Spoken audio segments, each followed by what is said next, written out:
I will start off by saying, Zoe, it is great to see you again. And Nice to see you. Rob, I can't believe this is the first time that you and I have ever actually talked. So Yeah. nice to meet you. Nice to meet you too. I want to ask you, Rob, you're going to get the first question. Who is the first person that you told when you were cast? Ooh, God, I can't believe I haven't even thought of this already. I think it must have been my mum and dad. I think that has to have been the first person. I also had to keep it incredibly secret as well when it first happened. So I was kind of, I think pretty much that was the only. But I mean, it took weeks when I got so many texts when the news first came out, but I didn't even reply to half of them. And so like, I kind of was still getting texts about a month later, kind of like, wait, are you actually? Seriously though, are you Batman? Yeah. I love to hear about the secretness. You know how secret, this process is. Zoe, first person you told when you were cast. I think my mother and father for sure. And what was their reaction? I actually know your dad from the radio days. I want to know what their reaction was. They were both so excited. They knew that I had been, going through this process of auditioning and screen testing and all of that. So we were kind of all holding our breath, hoping it would go our way. So yeah, we were all celebrating together. These are iconic characters. I don't need to tell you both that. Rob, what was the biggest challenge, making this character your own? You both did a fantastic job, by the way. This movie's next level. But what was the biggest challenge you think to make this your own, the Batman? I mean, I think the script from first read it made some pretty dramatic changes from the kind of Batman canon. So you knew you were in a different world. And also my first conversation with Matt Reeves, he was like, before I'd even read the script, he was like, so I'm thinking it's like Kurt Cobain is one of the main influences. And I was like, okay. So before I'd even read the script, I kind of had that in my mind. And then when I saw it and they've got this Something in the Way song playing right at the beginning, it's very evocative. And there's like that. And the first time I heard Michael's score, Giacchino's score, and it kind of, it just really felt like something to me. There was something, it felt like it was hopeful, but there was a kind of pressure on it. It was forlorn, and it kind of reflected in the way I wanted to play it, where it was like he doesn't really know what kind of hero he is really, and so I guess kind of it was in the script. That's a long way of getting around that. Did you hurt anybody with those nails? Man, I zeroed in on your nails. Mostly myself. Yeah. I mostly hurt myself with the nails. Washing my face, doing like normal activities, trying to put on pants and scratching myself. Yeah, I was the first victim.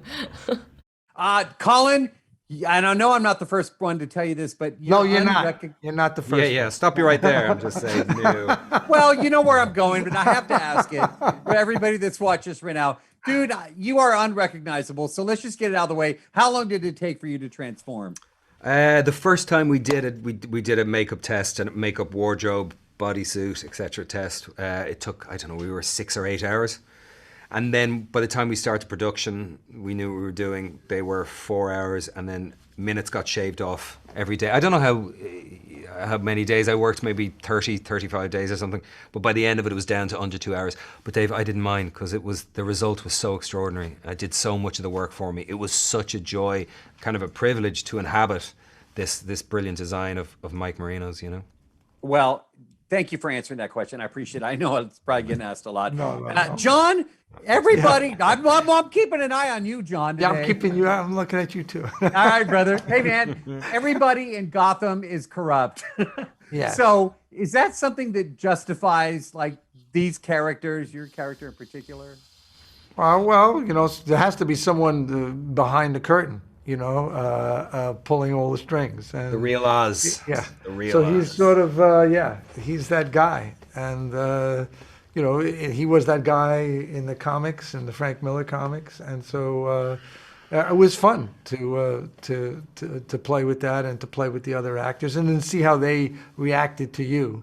And that basically, affected how your portrayal, in a way. So you're kind of at the mercy of like seeing what you receive and then say, okay, I got it. and how you take that. So Matt created that environment and allowed us to explore subtle things, which in a movie like this sometimes it gets run over. I've talked big roles with both of you guys in the past, and I'll hopefully get time to get you both to answer this question. But Colin, I'm going to start with you. You've done big roles, and we've talked, many of your films. But what is it of an honor for you to be a part of now this legacy? Because this is an iconic film. It's brilliant, by the way. It's over the top, amazing. But for you personally, how does it feel to be a part of this now? Amazing. I mean, as you said, we've been around a while, Dave. We've been around a while, and I actually enjoy more now at 45 doing what I do for a living than I did when I was a bit more confused by it and all the kind of energy that was around it in my 20s.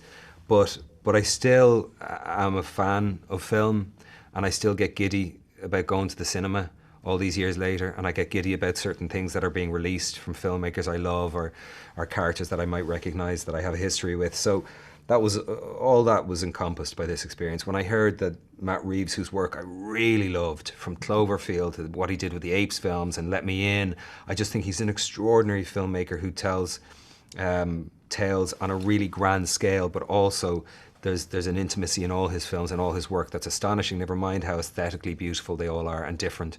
And when I heard he was doing Batman and he wanted to speak to me about Penguin, I was giddy. I was just absolutely 100% unadulterated giddiness.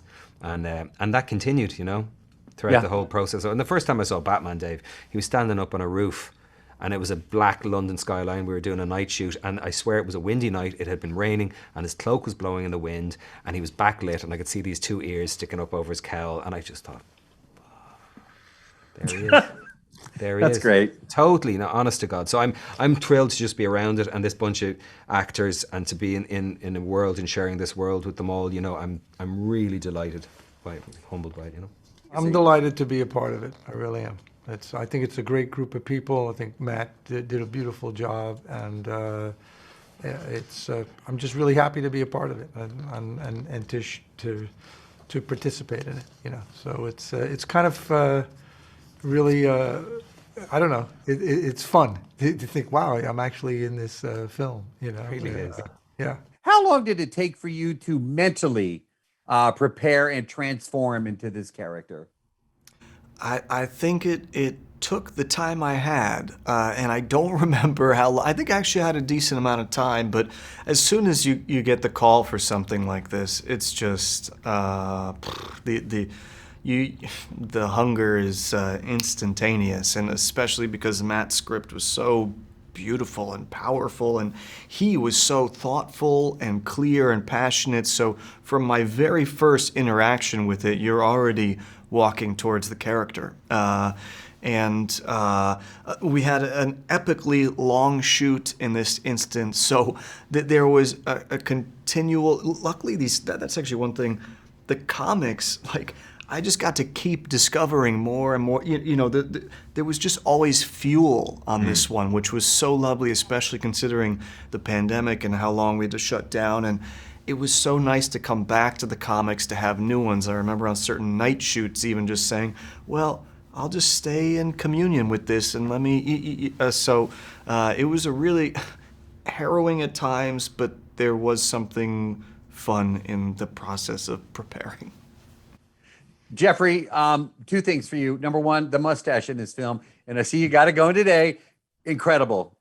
Your mustache was like one of the tops. In fact, we all looked at each other and we left it, man, how good was Jeffrey Wright's mustache in this movie? So I don't know if that was intentional, but hey, props to you on that one. The mustache did well. Yeah. It's SAG for the first time now after this film. What's that? The mustache has joined the union after this film. Yeah.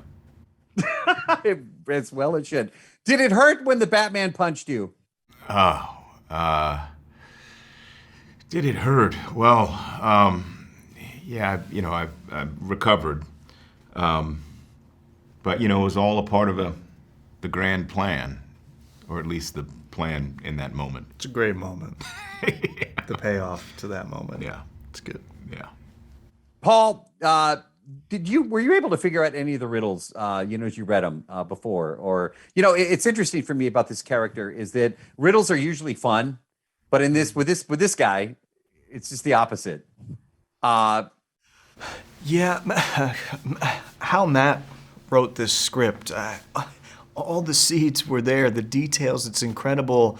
One thing I really liked about the riddles, or at least a couple of them, is also like the emotional information that's in them. And I don't want to reference any in particular now just as a spoiler, but it's really, really fully conceived. For me, one of the really fun moments was seeing the card for the first time, to the Batman and the card, and that was like, oh man, wow, okay, this is cool. Guys, great to see you both. Be proud. This movie is just fan-freaking-tastic. It is over the top great. So thank you for your time today. Thank you. And good to see you both again. Thanks, Seriously, man. thank you. Thank you. Take it easy.